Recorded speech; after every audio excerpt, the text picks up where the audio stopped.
Bapak, perkenalkan kami dari mahasiswa UNY Angkatan 23 Program Studi Administrasi Perkantoran. Izin bertanya Bapak, dengan Bapak siapa ya? Saya Ahmad Samlawi. Baik Bapak, izin bertanya, adakah latar belakang Bapak sebelum menjadi dosen?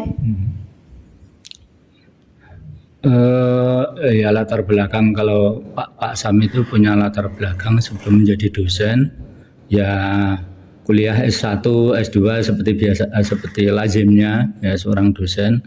Tapi kemudian Pak Sam itu menjalani satu kegiatan khusus sebelum menjadi dosen, itu menjadi asisten dosen. Jadi pada zaman Pak Sam, akhir-akhir Pak Sam kuliah tahun 90-an itu masih ada dosen itu yang memanfaatkan mahasiswa untuk menjadi asisten dosen, khususnya untuk mata kuliah yang memerlukan banyak latihan. Dengan demikian dosen konsentrasi memberikan teori, nanti untuk latihan-latihan ada asisten dosennya yang membantu mahasiswa untuk meningkatkan kemampuan mereka. Nah, Pak Sam berpengalaman di beberapa perguruan tinggi swasta maupun di perguruan tinggi negeri di sekitar Yogyakarta. Baik Bapak, izin bertanya lagi, berapa lama Bapak menjadi dosen di Universitas Negeri Yogyakarta? Pak Sam mulai menjadi dosen di Universitas Negeri Yogyakarta. Kalau dari dosen luar biasa itu sudah 14 tahun ya. Jadi mulai tahun 2010 sampai tahun 2017 itu menjadi dosen luar biasa, kemudian tahun 2017 itu diangkat menjadi dosen tetap. Terus, mengapa Bapak memilih bidang akuntansi? Ya kebetulan Pak Sam itu dulu dari SMK jurusan akuntansi. Ya kemudian Pak Sam juga tertarik dengan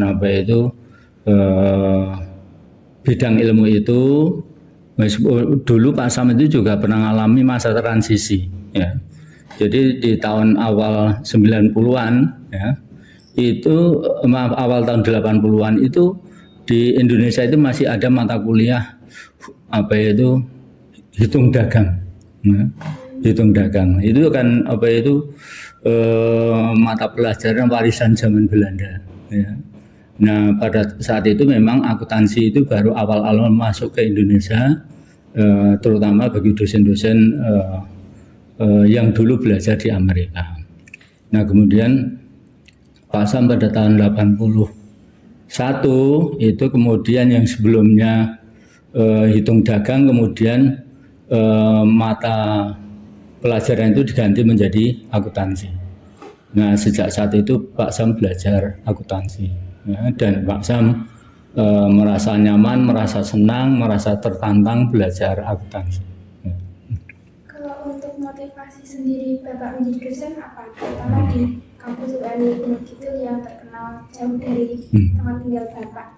Ya sebenarnya dulu Pak Sam kan tidak punya gambaran ya sampai mengajar di Gunung Kidul, di Wates, karena sebelumnya kan dosen di FEB ya. Tapi karena penugasan, ya akhirnya Pak Sam jadi dosen itu yang sebelumnya FEB itu kan di sejumlah dosen itu kan dibagi menjadi beberapa home base ya. Yang pertama yaitu home base S1 itu di FEB di UNY di Karangmalang, kemudian untuk sebagian ditempatkan sebagai dosen vokasi ya, yang berhome base di Wates maupun di Gunung Kidul. Nah untuk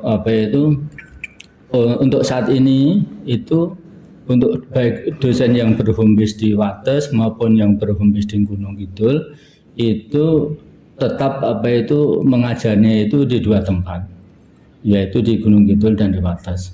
Artinya tidak, kalau home base-nya di Wates selalu hanya mengajar di Wates saja.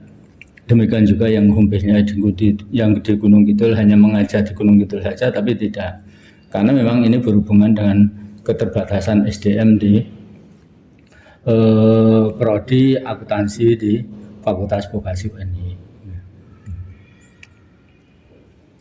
Kalau boleh tahu, apa tantangan terbesar yang pernah Bapak alami saat menjadi dosen dan bagaimana cara menyelesaikan tantangan tersebut? Ya, tantangan terbesar sebagai dosen itu adalah karena perkembangan ilmu pengetahuan dan teknologi. Itu ya sangat berpotensi bahwa dosen itu nanti kalah di dalam belajar dengan mahasiswa, ya. Karena mahasiswa juga untuk saat ini sangat mudah untuk mendapatkan fasilitas belajar, ya. Dosen juga punya kesempatan yang sama, sementara dosen itu kegiatan di luar mengajar kan sudah terlanjur banyak.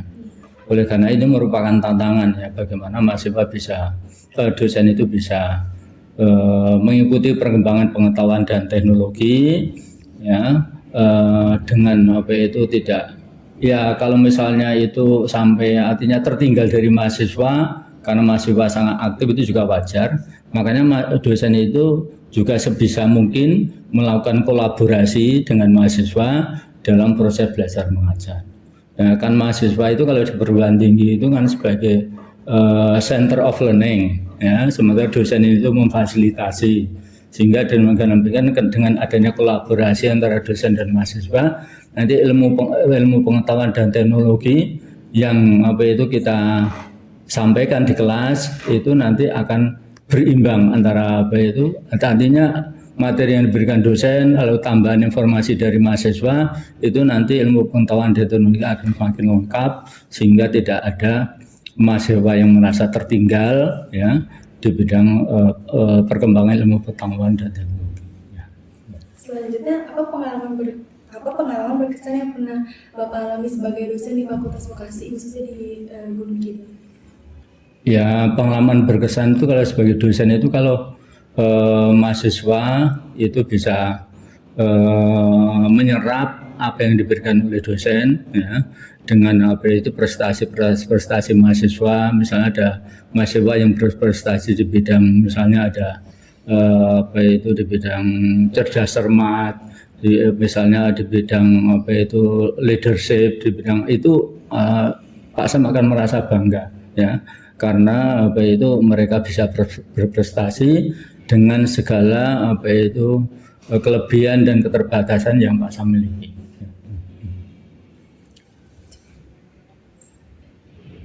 Kalau boleh tahu Pak, Bapak kan diamanai sebagai Kepala Prodi Akuntansi. Adakah target yang Bapak buat untuk prodi tersebut? Ya, Pak Sam berharap prodi akuntansi yaitu bisa menjadi prodi yang unggul sehingga bisa memenuhi kebutuhan dunia kerja dan bisa memenuhi harapan dari semua stakeholder di UNY ini. Nah, apakah Bapak memiliki rencana untuk mengembangkan program studi akuntansi di masa yang akan datang? Ya, Pak Sam berharap mata kuliah praktikum akan diperbanyak, ya, sehingga gap antara dunia pendidikan dengan dunia industri itu bisa diminimalisir, ya, sehingga betul-betul lulusan prodi akuntansi Fakultas Vokasi itu bisa memenuhi kebutuhan dunia kerja dan dunia industri. Pak, bagaimana cara Bapak bekerja dengan tim akademik lainnya seperti staf administrasi, dosen lain, dan mahasiswa? Ya, kita kerjasama, ya, karena yang namanya perguruan tinggi itu kan stakeholdernya kan ada 3, ya. Perguruan tinggi itu sendiri, dosen, kemudian teknik, dan itu harus berkolaborasi, ya, untuk mensukseskan program Fakultas Vokasi UNY. Gitu. Mungkin sekian saja Pak pertanyaan dari kami. Ya. Apabila ada salah kata, mohon maaf. Ya. Terima kasih Pak. Ya, saya juga terima kasih mendapatkan kesempatan ini meskipun kurang persiapan, pengetahuan Pak Sam yang terbatas. Saya juga mohon maaf apabila apa yang Pak Sam sampaikan itu tidak sesuai dengan yang kalian targetkan. Mudah-mudahan kalian semuanya semakin sukses. Amin. Ya.